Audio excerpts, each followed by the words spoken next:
Hey guys, what's going on? It's your boy Bowser Jr. Fan 13, and welcome back to Mega Man 3. Alright, so now we're continuing on with the rest of the Doc Robot stages, and we're going to be taking on the Gemini Man stage. And the difference with this stage, those blue, well, yeah, there's those little spider enemies. I don't think they were there. They were penguins, though. Those enemies that shoot fire, they were blue and they shoot red fire, I believe. Well, now they're yellow and they shoot blue fire. See, this is totally different. And yet, I still don't even know what Gemini Man stage is supposed to be. No, seriously, what the f*** is Gemini Man stage supposed to be like? Again, I know it's some sort of planet, but, like, is the terrain supposed to be like crystals or gems or something? Like, because I know the ground looks like a bunch of crystals, like, or is this, like, it's obviously not ice because the terrain's not slippery, so is it like crystals or something? But then when you go underground, like this hole where Breakman broke it for us, oh, yeah, the hidden thing can also grant you an E-tank sometimes, like as I said before in the last episode. I actually got lucky because most of the time E-tanks don't usually pop up in those random things. But yeah. Anyways, as I was saying, yeah, I don't know. I don't get what Gemini Man stage is supposed to be. Like, what the fuck is all this stuff on the ground and the walls and the ceiling supposed to be like? Like, it looks like it's some sort of cellular structures or glowing rocks, or I know it's supposed to be, I know there's algae or something, but again, I have no idea what this place is supposed to be. Like, anyone who, like, knows this type of stuff, like, please, like, enlighten me or let me know in the comments what you guys think this stage is supposed to be, because you got this weird, trippy place with glowing rocks as terrain and crystals, and there's algae in this place, these eggs with the tadpole babies and stuff. Like, I don't get it. Like, again, I know it's supposed to be like some sort of outer space stuff, but it could, I don't know, I'm just saying, it could have been a little more creative with Gemini Man, considering, like, you know, I don't know, like, something related to the Gemini Man zodiac sign. Like, I don't know. Well, then again, the Robot Master is well represented with his boss fight and his weapons and all that stuff, so not much needs to be complained about. But regardless, yeah. Yeah, I said that I really love the music in Mega Man 3. I don't know if I said that, but a lot of the songs in this game I think are really catchy. I like Spark Man, Shadow Man, Top Man, Gemini Man, and Snake Man's themes, and a whole bunch of other songs too. And then there's Flash Man, folks. Gemini Laser does damage to Flash Man. You just gotta aim it properly. He still stops time for a few seconds, but regardless, he's still easy to beat as long as you know what you're doing. Also, I kind of noticed that, the sound effects, they don't, play for the Mega Man 2 weapons. Like, when Metal Man shoots his metal blades at me, I think, or, Airman shooting his tornadoes, or Flash Man activating Time Stopper. Usually in Mega Man 2, those boss fights would have the weapon sound effects when they use their weapons, but here, the sound effects don't play at all. It's like, it's non-existent. Not that I'm complaining. And there's a lot of water here, more water than there was in the last time we went to this stage. So that means I get to properly show off Rush Marine, and ah, damn it. Anywho, as I was saying, I could finally show off Rush Marine properly. So yeah, Rush Marine allows you to swim underwater. Not much needs to be said about it.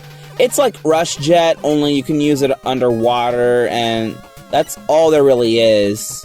I know people say that Rush Marine is a bit underwhelming, but I don't mind it. I think Rush Marine is pretty solid, even though I rarely use Rush Marine and I wouldn't really need to use it, but it's still helpful regardless. And just riding inside Rush underwater like a submarine is just so cool. It's as cool as the the Rush Jet, of course. Like, yeah. You got more of these spiders that crawl out of these holes. Wait, are they spiders or beetles? I don't know. And now we're at the boss gate, and there's a lot of water here. A lot of water. I wonder what Robot Master we're gonna be fighting this time. Yep, it's Bubble Man. And Shadow Blade does a complete number on Bubble Man since Metal Blade damages him in the last game, so of course Shadow Blade damages him. Needle Cannon also surprisingly works on Bubble Man as well, if you don't want to use Shadow Blade, but still. And that wraps it up for Gemini Man stage. So all that's left is Shadow Man stage, and we should be done with the game. Or at least I think we should be done, because I don't know how much of this game is left. And Shadow Man stage? Look, spikes on the wall. Totally worth replaying. But, yeah. Is there something else that I forgot to mention? Oh yeah, going back to the development of Mega Man 3, I think Keiji Inafune said that this was one of his least favorite games to work on, because, well, I guess maybe because this project was rushed or something like that, but, I mean, Inafune, I could see, why, you might not be a big fan of, 3, but, like, I still love the game, like, regardless if it's, like, just, like, unfinished or whatnot, it's still enjoyable to me. And of course we're gonna use Rush Jet to get past these bottomless pits, and we wouldn't have to deal with those dark flashing lights and stuff, and those little walking grenade enemies down there. And yeah. And we're already at the boss gate. So now we're gonna be using Needle Cannon, and we're going to use it to take on our next boss, Woodman!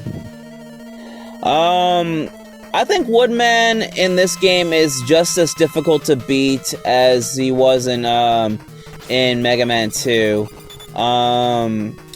Yeah, it's hard to dodge his leaf shield and